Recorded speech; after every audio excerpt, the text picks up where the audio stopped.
Thank you all so much. How's everyone doing? This is fantastic. I'm so excited to be here. That first song was actually an original song that I wrote called "The Other One," and I'm gonna dive in to my story.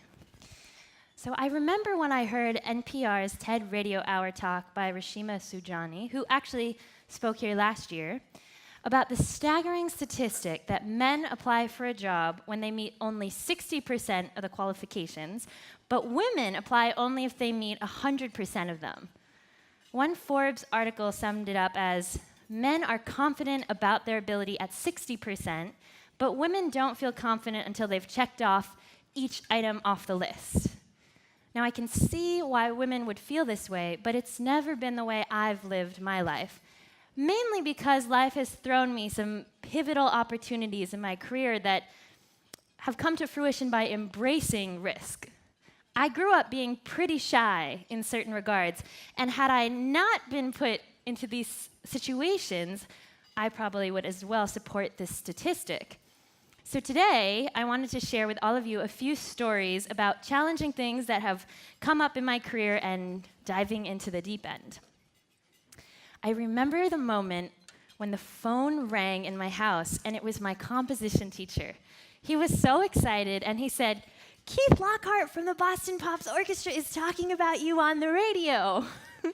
It was so out of the blue for me, and I had certainly never met Mr. Lockhart before.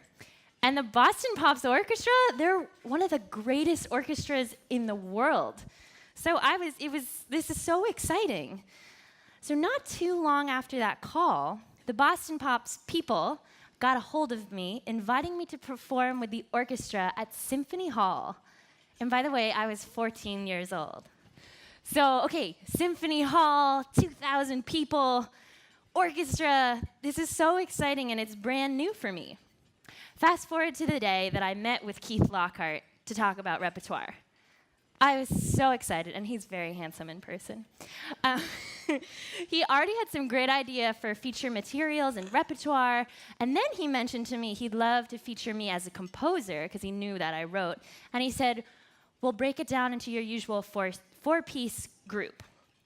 Well, right after he proposed that thought, little Grace said to him, "Well, Mr. Lockhart, I'd love it if the whole orchestra could play with me." And he said, "Well, Grace, they're going to need parts."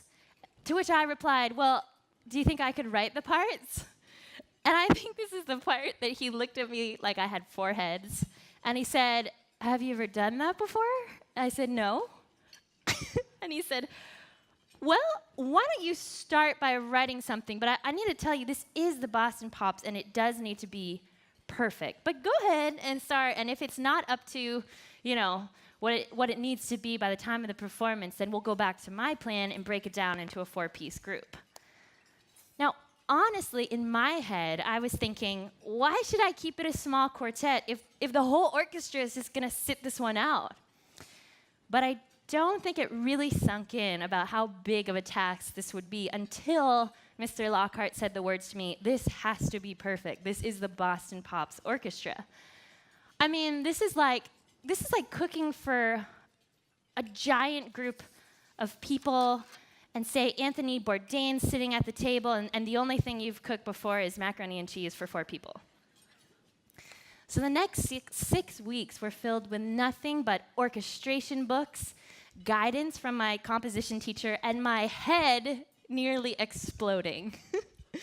There was excitement in learning so much new information, but to be quite honest with you, it was daunting because I was in this crazy time crunch, and there were plenty of moments where I was just so close to giving it all up. But in the back of my head, I kept thinking, hey, what is the worst that could happen? The worst that could happen, like Mr. Lockhart had said, is we'd break it down into a four-piece group. So with that in mind, I persevered, and I had amazing cheerleaders behind me, my parents and my composition teacher. So 6 weeks later, a cabin-fevered Grace, 40 pages, and a week before the concert, and I meet with Mr. Lockhart, and he looks through my score. Now, this is the moment of yay or nay, and I've been working my butt off. And he looks at me, and he looks at the score, and he says, "This looks good. Let's try it next week." Okay, well, next week rolls around. We're at Symphony Hall getting ready for dress rehearsal, and this would be the first time that I'd hear my score played with real instruments, because up to this point, I've only heard it as MIDI computer sounds. So I am so freaking nervous, and my heart is in my chest, and I am just praying that this is not gonna sound like complete mush. And the good news is, it didn't. I will even go on to say it was pretty darn good for my debut orchestration. You can see our picture here.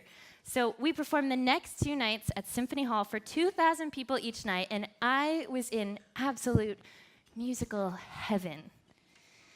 I think it's so easy to get hung up on perfection.